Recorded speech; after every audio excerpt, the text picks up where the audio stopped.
প্রধানমন্ত্রী কিষাণ যোজনার ৩১তম কিস্তি।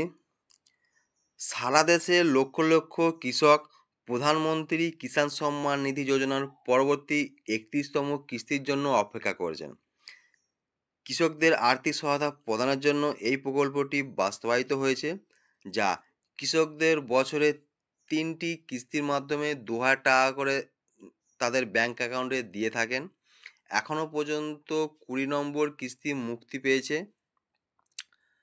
কৃষকরা আশা করছে যে পরবর্তী কিস্তির সময়মতো তাদের ব্যাংক অ্যাকাউন্টে পৌঁছে যাবে।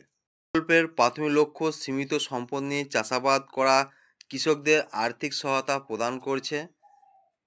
ক্রমাগত পরিবর্তনশীল আবহাওয়া, বৃষ্টিপাত, খরা এবং প্রাকৃতিক দুর্যোগের কারণে কৃষিকাজে যেভাবে খরচ বাড়ছে, কিন্তু সেই অনুযায়ী আয় বাড়ছে না।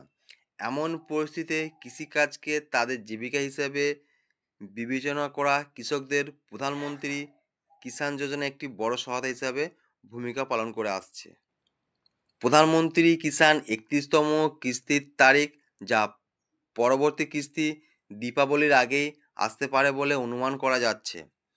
এখন প্রধানমন্ত্রী কিষাণ ৩১তম কিস্তির তারিখ ২০২৫ সম্পর্কে বর্তমানে সবচেয়ে আলোচিত রিপোর্ট অনুসারে উঠে আসছে যে কেন্দ্রীয় সরকার ২০ অক্টোবর ২০২৫-এর মধ্যে কৃষকদের অ্যাকাউন্টে ২১তম কিস্তি স্থানান্তর করতে পারে বলে অনুমান করা যাচ্ছে।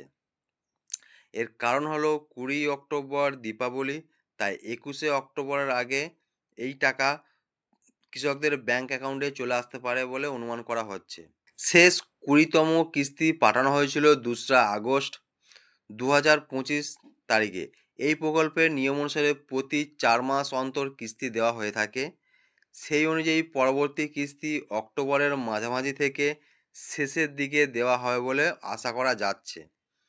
কৃষকদের তাদের নথিপত্রের স্থিতি পরীক্ষা করে সময় মতো সমস্ত প্রয়োজনীয় প্রক্রিয়া সম্পূর্ণ করার পরামর্শও দেওয়া হচ্ছে বলে অনুমান করা যাচ্ছে। আর রাজ্যগুলির কৃষকরা ইতিমধ্যে তাদের কিস্তি পেয়ে গেছেন। কেন্দ্রীয় সরকার ইতিমধ্যেই 3টি রাজ্যের কৃষকদের 31তম কিস্তি টাকা দিয়ে দিয়েছেন। হিমাচল প্রদেশ, উত্তরাখণ্ড এবং পাঞ্জাবের কৃষকরা ইতিমধ্যেই সেপ্টেম্বরে তাদের অ্যাকাউন্টে যে পরিমাণ অর্থ পেয়ে গেছেন, কারণ এই রাজ্যগুলি সম্প্রতি বন্যা, ভূমিধস এবং ভারী বৃষ্টিপাতের কারণে উল্লেখযোগ্য ক্ষতির সম্মুখীন হয়েছে এবং কেন্দ্রীয় সরকার তাৎক্ষণিক ত্রাণ প্রদানের জন্য পরবর্তী কিস্তি অগ্রিম তাদের দিয়ে দিয়েছে এই সব রাজ্যগুলোকে।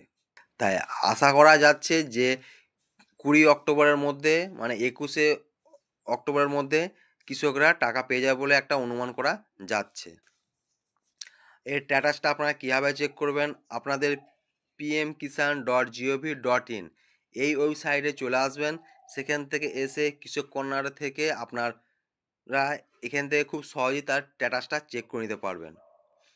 নতুন নতুন আপডেটের জন্য অবশ্যই চ্যানেলটিকে ফলো এবং সাবস্ক্রাইব করে রাখবেন। আবার দেখা হচ্ছে নেক্সট ভিডিওয়। ভালো থাকবেন, সুস্থ থাকবেন।